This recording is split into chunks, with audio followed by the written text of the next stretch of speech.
You are now listening to Sir Ink's The Experience Podcast, where we talk about anything and everything kink. Now, this podcast is only catered to those that are 18 and above and may not be suitable for work, or as we like to say, NSF.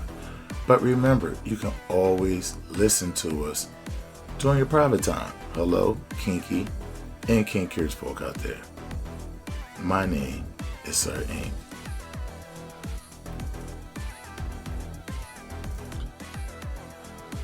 Hello. Let's get right into our topic.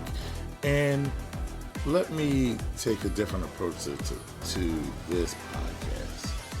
And this one is going to be about all those sayings, colloquialisms, and things that the older people used to say to us when we were younger. And you understood why they were saying it, but until you really live some life and live through some situations, do they really become relevant. So what I'm going to do is mention a few of those things, and then I'm going to back that up with a story. And so some truths.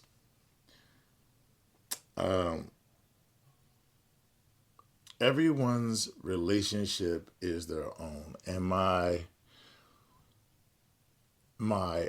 play brother used to mention this all the time. Everyone's relationship is their own. Even though he said I always like my relationship spicy, I felt that to be hilarious. But his point was, live your life and maintain your household however you see fit. And do not judge other people, because what you might see as madness or unhealthiness might be what those two people need to function in a relationship. Even if it looks dysfunctional, those people are together for a reason. So don't go judging other people's relationships, because you don't know what it takes to be that man. You don't know what it takes to be that woman. And you never know what people have going on within themselves, their life experiences, that brings those two people together. And in the end, if your name isn't written on their bills or their name written on your bills, you really shouldn't put so much weight into that. And I think it's difficult for us to do when you're emotionally connected to a friend who's going through a bad relationship or who's going through a rough time in a relationship, to see them what we would consider suffering or be treated bad or not getting what they want out of this situation, and we're connected to them. And so sometimes we automatically take our friend's side, right? We automatically take their side, whether they're right or whether they're wrong. And listen, that's being a friend. However, sometimes you have to disconnect yourself and understand that, well, that's their relationship. Because I've said this before. I had a friend, he was going through some things with his daughter's mother, and she was treating him crazy. She was doing all this stuff, going out with other guys. It was crazy. They would fight, literally fight. And next thing you know, I'm just starting to have bad feelings toward women. Like, man, F these women ain't nothing, da da da da da. And then I realized, man, I really don't have any female problems. My life with females is pretty good, but the way I'm thinking is crazy. And I realized it's because of my friend and listening to what he's going through. Now, mind you, he ended up getting kicked out of his apartment, had to come live with me for a couple of months. So I'm hearing this stuff night in and night out. And not only is he my friend, but he also worked with this guy. So it's non-stop nonsense going on with this guy, right? And he's a talker, so he's always talking about them damn problems. So what I realized as I'm more mature, and as I realized at that moment, I gotta stop this, man. I gotta stop being in his life. And I'm not asking questions. He's just dumping that on me, right? And we're young. We're in our early 20s. You just kicking with your boy. We drinking and smoking and having a good time. But then I realized like, wow, how much of his problems are affecting me negatively, and I don't even have any female problems. So I had to get away from him. And I realized and I've grown to understand that in life you really can't judge people's relationships. Of course, you might see some stuff like I would never do that or I aspire to do that, but you have to also know, hey, like another old head used to say, not my wife, not my life. You understand? You can't involve yourself in other people's business. It's a way to be sloppy, it's a way to be gossipy, and that's not the way men should function. And it's something that you have to keep your lady out of as well because she can be pulled into it because she can be more emotionally involved with her friend than we are with our guy friends. Guys, it's an emotional attachment to a degree where women is so much more intimate. Like we're gonna give like men give each other the pound with the hug, like guy hug, that's how we do. But women embrace each other, they hug each other close. It's like that, but they just having a level of affection, deep affection for each other that us as men do not always reach those levels. I'm not saying that there's some men that don't have deeper levels of emotional connection with one of their male friends, but for a lot of guys, we're more on the surface. We're not deep under the ocean in our emotions with that. Another one was a friend of mine told me he's going through all these problems with his wife. He's going through these problems with his wife. She was running up the credit cards, and they don't have any kids. So as people mature and they don't have kids, and if they're not very explorative people, like they're just, every day is the same. They get up, go to work, come home to each other. There's not any real excitement. In my opinion, I can't judge.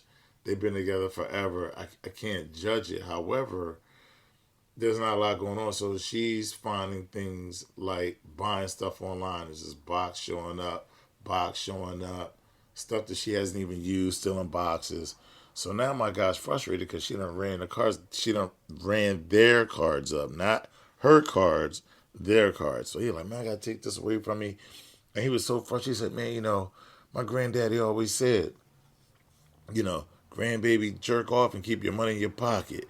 And we both laughed. I really found that to be hilarious. But what is that saying? It's saying that when you're in a relationship with someone else, there's a financial component to that, right? And it doesn't mean that you're marrying into someone that is very judicious with their money. And so that becomes a challenge, and it's funny because men have a view of being in relationships as being the bearer of the financial situation, mostly. Well, at least let's say older times, and now newer times is more 50-50, so on and so forth. But even in these 50-50 financial situations, women can blow some money. Men with gambling problems, with just people with drug problems, that can be a strain on a relationship. You can blow a lot of money, and it's just funny because you know what's the grandfather saying? Like, I get it. You need a woman for companionship and sex, but man, just jerk off and keep your money in your pocket because you're gonna need money. You need your money. You can't do anything without your money. I just find that to be absolutely hilarious that older people just reflective. Now, mind you, his grandfather was married and still married to his grandmother, well, at least till he passed. And that's just funny because, older guys is looking back like, you're young, you have your whole life ahead of you. Man, don't get yourself involved with these women, man. Just jerk off. Keep your money in your pocket, boss. That's going to be the best thing for you, grandbaby. Now, mind you, this guy, my friend and my client, he actually got married in his early 20s. So this advice being handed down to him is in his early 20s. Like his grandfather's thinking like, man, live your 20s. So time to just, build yourself up, get you some money, worry about all that stuff later. So this guy's been married well over 20 years already in his life. And, he has a good wife. They have a good relationship, even though, they don't do much. But that's another thing. You really have to find things to do with your spouse. Do not let every day be another Monday or every Friday be just another Friday. You have to break some norms. You have to say, look, we're going to start dating each other. Let's go out. Let's do some things. Or you run a risk of, maybe she's bored and start spending up your money.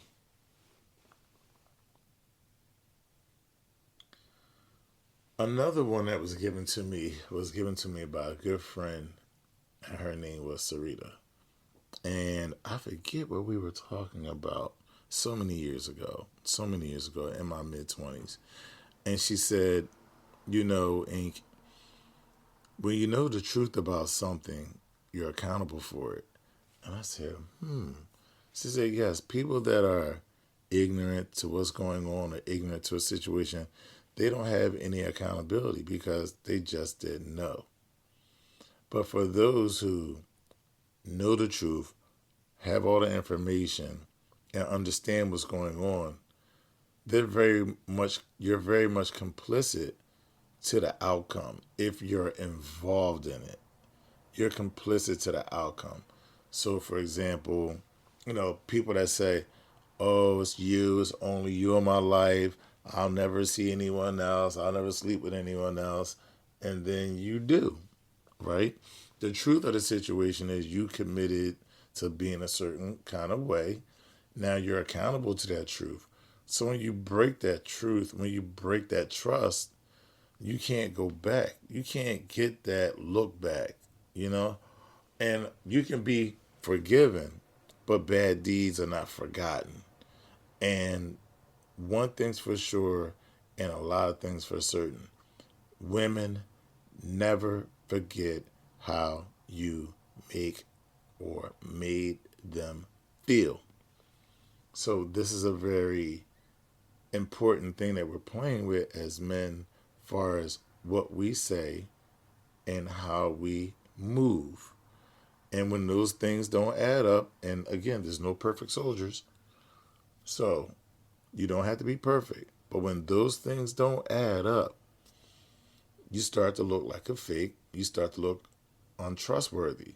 And in this society that we live in, where women are more empowered, they have really good jobs and good financial situations, they can support themselves. They don't necessarily have to tolerate nonsense and lies, but they also, if they're with you, will start going on not just self-preservation mode. They'll start taking over because they don't trust you. When they don't trust you in one area, that leaks into so many other areas. Like you would think that what's the difference if I wasn't trustworthy physically, that shouldn't trust things financially. But all that is getting looked at and questioned now. Like how was you tricking? I mean, was you spending money on her? Of course, you were spending money on her. Was you using our credit cards to buy hotel rooms or whatever the case is? Even if you just had some money, you hit the lottery ticket and you spent that on someone else, that's still you guys' money. It can be your money, right? But if you spend it on someone else, that looks real crazy. And these are really situations that I've seen, happen, and these things go on, guys. And so we have to understand that once you understand the truth about something, once you learn something about someone, respect it. Try not to change people. Try to accept the things that you don't like about people. And if there's something about their character that you just absolutely cannot accept, then I would say make a decision to move forward because, move on without them in your life because you can only put strain on a relationship when you're wholly trying to change someone to be a better version for you. And that's a very selfish thing to do as well. So I don't encourage that. I do not encourage that. Another one is we all eat lies when we're hungry. And that was given to me by a friend of mine named Sabrina. And, you know, it is what it is. You know, when you want something so bad or you want someone so bad, you see their behavior and you're accepting that behavior. You're accepting those lies because you're hungry for what they represent to you, what the desire you have for them, whatever dopamine they fulfill in your life. They fulfill that chemical trigger that you have. You're willing to eat those lies. And not only in relationships, but even like in politics and, you know, with a lot of situations, we want to blame uh, the conservatives, or we want to blame the liberals, or we want to blame, you know, gay people, or, immigrants. There's all this, you know, nonsense they feeding you. But in the end, corporatocracy is winning. They're still making money. Oligarchs are still making money. But they sell us these narratives, which are all lies. And because of our lack of understanding, our ignorance, or not really wanting to really understand how the system works financially, we will eat lies up. And in regards to financial things, and political things, I will always tell people to please follow the money. Just follow the money. Understand how the systems work and follow the money. And all your answers politically and financially will be answered. But we all eat lies when we're hungry. When we're hungry, hunger is, you know, not wanting to believe the truth, not wanting to see the forest for the trees, needing to blame someone else. These are the things that people engage in when they're stuck in life, or they just want to stick their head in the sand. They know they dude is cheating, or they know their wife is out there cheating. But I just had to work another late night to 2 o'clock in the morning, filing papers with a couple of my coworkers, John, and all this good conversation about John, over the past couple of weeks. John the one, but you eat it up. Ladies, y'all eat up lies. And it's more common. It's more common. It's more out there that men lie to women. That is if you had to put a picture up of a liar, it's probably of a dude, right? It's never women, right? Because that's the way society has it up there, out there. Men are the bad liars. Men are the bad guys. Women are the good people, right? But in actuality, people are liars. And it's not a gender based thing. Yes, one end gets more press for it, and the other side doesn't. But in all actuality, lying is just a human thing. It's an individual thing. It's a person thing. Why people feel as though they have to lie. There's people that will lie in certain situations, and there's people who lie as a lifestyle. And I have a whole podcast coming about that. Don't worry, guys. Just give me a minute on that one. That's going to be it may not be a lengthy one, but we need to really delve into the different types of liars. But stay tuned on that one. Another one is life is not lived in a straight line. And I say that. I say that because, there are things that we want in life, right? And you'll have them in chronicle order. I want to get the job. I want to get the house. I want to get the car. I want to get the girls, I want to get the money, I want, all these different things. And you have them all mapped out, you know. And then life throws you a curve. Could be your health, could be the industry that you're working has changed. It could be you need to relocate. So life never moves in a straight line the way you see it. It's all curves and valleys, and but these curves and valleys are challenges to get to where you really want to go. And you may not see yourself where you end. This may not be where you were starting at. There's a lot of people who went through college, came out and started jobs that had nothing to do with what they have a degree in. And they having more success today with what they, in the other profession than they did in the one that they went to school for. And that's what I mean. Life doesn't move in a straight line. Sometimes it moves in a curve. Sometimes those curves, can set you back. Sometimes those curves can push you forward. It's sort of like the ocean, like waves. You know, they can either propel you forward or they can drag you further out. You know, but it's about keeping your focus and trying to get to the things that you want in life, that you desire in life. And if you're the type of person who is just out here with no real direction, with no real goals in life, then when those curves come, you'll be lost. You'll be dragged out to sea, way out. You don't even see the shore anymore. You don't even know which way to swim to get to the shore. Now, next thing you know, you're lost.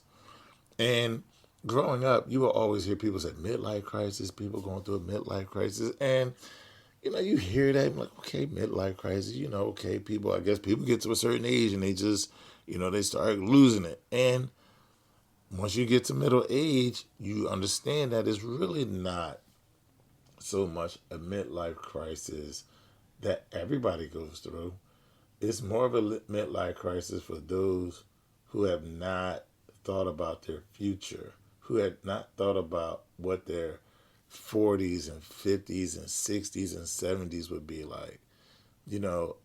On another podcast, I talked about that. You might have partied your 20s and 30s up. And then you get to 40, like, ooh, I don't really have a career. I really don't have a stable job. I don't really have a stable home, things of that nature. And so those who have a focus, even when they're dragged off their line, they know how to get back because their goals are the same, or they have things that maintain them through those curves, that they can still maintain a upward trajectory, you know? But that takes focus, that takes discipline and a plan. And there's so many people out here who do not have a plan, and you will know those people when you see them as you mature in life. Once you get into your 40s, people start getting a little weird. People that struggle in relationships are most likely alone or in toxic situations. People that have not done right with money and don't have a career are mostly struggling. They can't maintain a car or solid household or even an apartment without some kind of living situation, whether that be a relationship or living with their mama, their family member, or friend. There's a lot of guys living in multiple, living in houses, three adult men. A couple might have girlfriends. I told you guys before, I went into this house.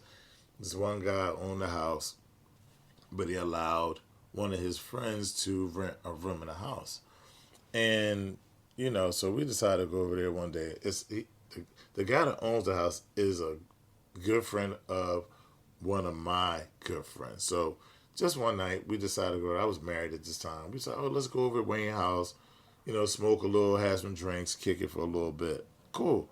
We go over to Wayne's house. Okay, cool. We're going to go in his friend's room to smoke.